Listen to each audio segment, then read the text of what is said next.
Mesdames et messieurs, bonsoir. Nous sommes le 27 juillet, le dimanche 27 juillet, il est 18h. Vous êtes sur Radioverse ou en streaming audio sur toutes les plateformes de streaming audio, justement. Et maintenant, vous le savez, durant cet été, bienvenue dans l'émission Déculte-moi ça, l'émission Déculte-moi ça qui prend un film et vous déconseille fortement de le voir pour ne pas perdre trop de temps dans votre vie si précieuse. Et pour m'accompagner ce soir, comme à leur habitude, Chris et Flo. Bonsoir, messieurs. Bonsoir tout le monde, vive l'été. Bonsoir, ça va et toi? Eh ben, ça va super, merci. J'adore. Excusez-nous, nous rigolons parce qu'il y a quelques petites privées de jokes, quelques petits ratages et puis la magie de Flo coupe et Flo vient de nous faire une belle plantade. Et ça n'arrive pas souvent. Alors moi je dis oui, vive les vacances et vive Déculte-moi ça. Allez, on perd pas de temps. Déculte-moi ça, c'est une émission qui dure 15 minutes, pas plus. On va vous déconseiller ce soir un film et un film qui pour moi est vraiment fortement à déconseiller et peut-être un peu moins pour mes camarades. On vous laisse découvrir, comme à notre habitude, la bande-annonce.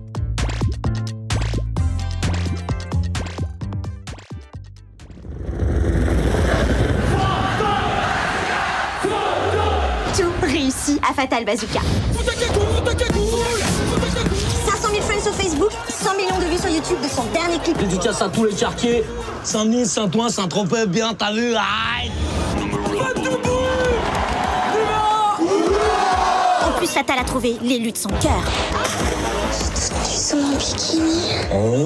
Et ils sont où tes gars? Ils préparent la session de studio de demain. Je t'assure, ils bossent, hein. Boulot. Aïe. Non mais t'es qui, toi? Chris Prolls. J'arrive et je vais te ringardiser vitesse grand V. Tocard. Et voilà, ce soir, nous allons parler d'un film de l'excellentissime dans la connerie Michael Youn, j'ai nommé le film Fatal.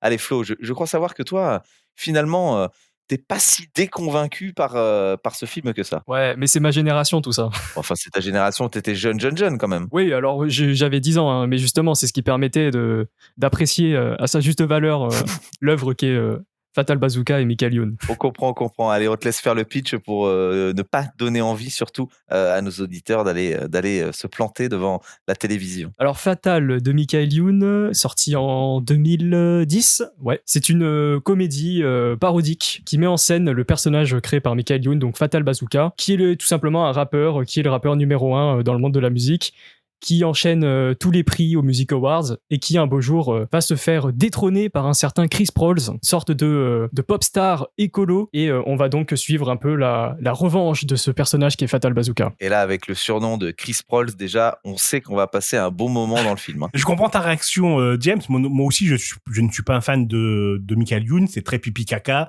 C'est très, comme l'a dit Florent, c'est très enfantin, hein, son humour. Mais ça te ressemble pas, toi, au Robin des Bois? Alors voilà, attention, hein, et j'ai commencé comme ça en disant l'excellentissime dans la connerie, Michael Youn. C'est-à-dire que moi, je trouve que Michael Youn est quelqu'un d'excellent. J'ai adoré toutes les conneries qu'il a fait au Morning Live. Effectivement, là, j'étais plus dans la génération Morning Live. J'ai adoré les 11 commandements. Mais en fait, Fatal, prendre son personnage, un personnage qu'il avait créé pour des sketchs et aller en chercher un film, pour moi, tu vois, c'est un peu comme Brise de Nice, mais en 10 fois pire. Et je te prends tous les personnages issus comme ça des sketchs, le film Chouchou, donc aussi bien le film Chouchou que le film Gad Elmaleh, ça ne marche pas du tout. Ça marche très bien sur scène, sur un sketch de 5-10 minutes, mais ça marche pas sur un film étiré d'une heure et demie.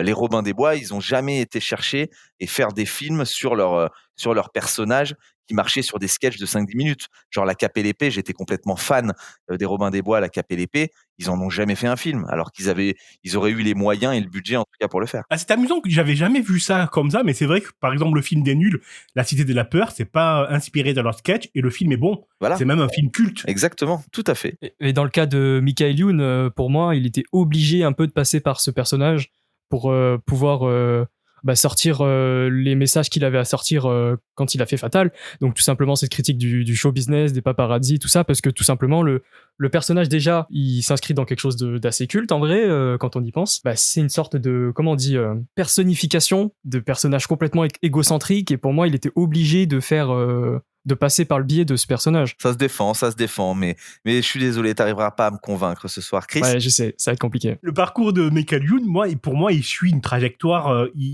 comme tu dis, Florent, c'était un passage obligé pour lui. Il voulait se soustraire de son image des 10 commandements, du Morning Live et du petit con qui monte son cul. Et après ce film-là, il a essayé d'aller de plus en plus vers des films d'auteur. Et vers une vraie reconnaissance du milieu professionnel des acteurs et du cinéma. Il a réussi, parce que de un, il est très bon, c'est un très bon acteur, il a joué dans des films beaucoup plus dramatiques, beaucoup plus auteurs, comme tu peux dire. C'est un mec qui a énormément, c'est quelqu'un de très intelligent, on le sait, mais il a un bon état d'esprit, en tout cas quand il est sur les plateaux de télévision, il sait converser, il sait débattre avec tout type de personnes, des personnes beaucoup plus influentes ou des personnes beaucoup plus politisées que lui, et c'est un vrai bonheur de le voir ailleurs que ça. Mais effectivement, je pense qu'il a fait 2 erreurs dans sa vie, c'est Fatal Bazooka et Les Enfoirés, quoi. Ah ouais, je suis pas forcément d'accord. Ouais, je suis pas d'accord non plus parce que. Pas d'accord dans quel sens? Je suis pas d'accord parce que j'allais dire j'ai une tendresse pour Michael Youn, genre je suis son père, quoi.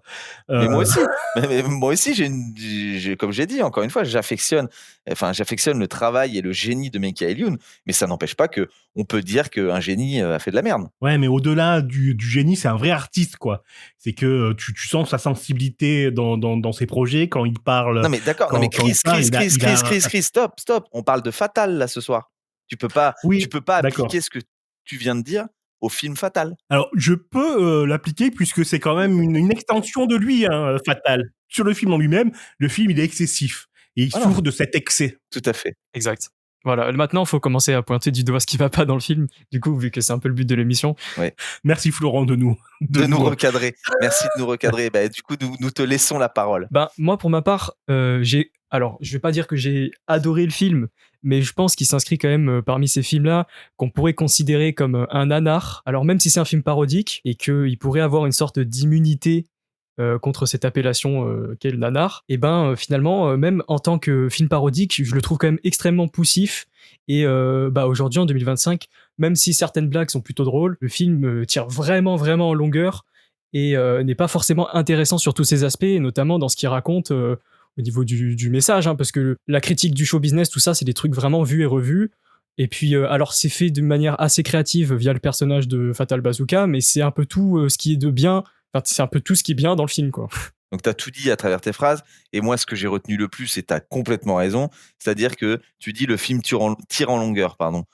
Quand tu as un film d'1h30 où tu te dis ça tire en longueur et je commence à me faire chier devant un film d'1h30, bon, c'est que tu sais déjà très bien que c'est un mauvais film. Tu sens qu'il y a un énorme creux, en fait. La petite période juste avant, quand il part se ressourcer, pour moi, elle est très, très inintéressante. Même si il y a une volonté de développer un peu son personnage et d'essayer de lui donner une petite touche humaine, au final, c'est pas très pertinent, je trouve, la manière à laquelle c'est fait.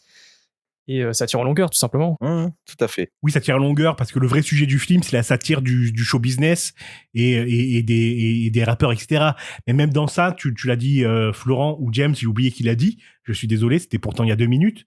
mais ça a déjà été tout dit avant, même dans les dialogues. Les dialogues en soi, ils sont bien, ils sont drôles. Mais par exemple, il y a un moment donné, il y a sa femme qui le quitte, sa bimbo qui le quitte pour lui dire quand il perd tout son fric. Elle lui dit, mais je te quitte pas, c'est pas toi le problème, c'est juste que t'as plus de fric. C'est drôle, mais ça a déjà été entendu tellement de fois que qu'il y a pas trop d'originalité dans le film et dans le scénario, et ça tient vraiment par l'excès du jeu de Michael Youn et de Stéphane Rousseau qui s'en donne à cœur joie dans son rôle de Chris Prols. Ça, on peut pas leur enlever. L'acting est bon et ils se donnent vraiment à 100%. Tu sens qu'ils prennent du plaisir quand même sur l'exercice. Ouais, bien sûr. J'ai pas dit l'inverse. Peut-être un peu poussif quand même par moment, un petit peu trop justement dans la caricature. Ouais, mais c'est le but. Ok, messieurs, est-ce que vous avez autre chose à pointer du doigt sur ce film Fatal pour le classer dans la catégorie des cultes, moi ça? Moi, je suis désolé, mais j'ai envie de dire que comparé aux autres films dont on va parler cet été dans Des cultes, moi, c'est le film que je conseillerais quand même de voir. Les autres, je les déconseille, mais celui-là, honnêtement, on rigole, quoi. Ouais, il fait partie quand même d'un patrimoine culturel, je trouve. Oh ouais, oh non, J'y vais peut-être un peu fort. Les gars, vous y allez peut-être un petit peu fort, quoi. Carrément un patrimoine culturel. Moi, j'irai pas jusqu'à conseiller le film. J'irai à dire peut-être qu'à la rigueur, s'il passe à la télé, que t'es devant la télé et que t'as un dossier à finir, tu peux le laisser en fond et regarder 2-3 images, mais de la conseiller d'aller voir ce film, je trouve ça un peu fort. Est-ce que vous avez autre chose à dire, messieurs? Oui, on peut signaler qu'une suite est en chantier et va sortir incessamment sous peu. Voilà, exactement. On prend les mêmes, on recommence et on sait pas. Peut-être qu'on aura une œuvre magistrale qu'on pourra accrocher au patrimoine culturel, comme pour reprendre les mots de Flo. Mais bon. Non, mais là, pour le coup, je trouve que c'est une idée un peu foireuse de faire une suite à Fatal. Surtout que je trouve que l'époque ne s'y prête pas. Ça a fonctionné parce que c'était en 2010, tout ça, c'était intéressant, mais là, faire un Fatal 2, pour moi, c'est pas une bonne idée. Après, voilà, j'espère avoir tort et... Là, je pense qu'on est juste sur un délire de copains qui a eu envie de se retrouver. Parce que je pense que au-delà de ça, ils ont dû bien s'amuser quand même à faire le film. Oui, j'y vois plus un intérêt financier, moi, pour cette suite. Financier ou vraiment nostalgique. Ouais, mais la nostalgie, à un stade, des fois, c'est plus financier qu'autre chose. Oui, mais bien sûr, mais tout à fait. On est complètement d'accord. En tout cas, on ira voir ça. Bon, messieurs, est-ce qu'il est temps de se dire au revoir? Un dernier truc et puis j'arrête. Sur la nostalgie, je vous invite à regarder l'émission Fuck Bookstagram sur YouTube, consacrée au livre Foreverism de Grefton Tanner, qui démontre la nostalgie et qui prouve que la nostalgie, c'est une arme du capitalisme. Et je vous recommande cette émission et ce livre. Eh bien, merci. Chris, Flo, je vous dis à dans 2 semaines. Salut. Salut, à dans 2 semaines. Quant à vous, chers auditeurs, chères auditrices, nous continuons de vous souhaiter de belles et bonnes vacances. Et comme nous sommes ici pour rigoler, déculter des films, nous sommes un petit peu cinglants, c'est vrai, mais nous ne sommes pas méchants. Donc nous allons nous quitter évidemment sur un air de musique. Et cette air de musique, vous l'aurez sans doute deviné, ce sera la célèbre musique de Fatal Bazooka, Foutakagoul. On vous souhaite de belles semaines et à très vite. On n'est pas venu pour jouer les papapoules, mais un conseil mon gars, Foutakagoul, ou t'auras froid, t'auras les glands, t'auras les boules, Foutakagoul, ouais, Foutakagoul, la chair de poule, le nez qui coule, Foutakagoul, tu n'as reçu de l'Est à l'Ouest, même à Vesoul, Foutakagoul, ouais, Foutakagoul, so fuck your boo. Ouais, dealer, toi aussi, profanation funky, en direct des quartiers de Marseille. Dans ma ville, on crève des gains, fracasse les estras sur instruire les rap frères en même temps, toujours fromé. Que trépade, face 90 dans la légende. Lâche du cagnard. Ici on joue au foot et pas au hand. Franchement, serre les dents, comme Yves Montand, qui repousse le pouce-pouce du Mistral dans le vent. On est au Mars, représente la cagoule, sans un franc 32 qui nous font le sang. Mais t'es au courant qu'on comprend rien à ce que tu dis? Qu'est-ce qu'il y a, tu m'engraines? Non mais c'est pas ça, mais on a un message précis, tu vois, c'est Foutakagoul, ou t'auras froid, t'auras les glands, t'auras les boules, Foutakagoul.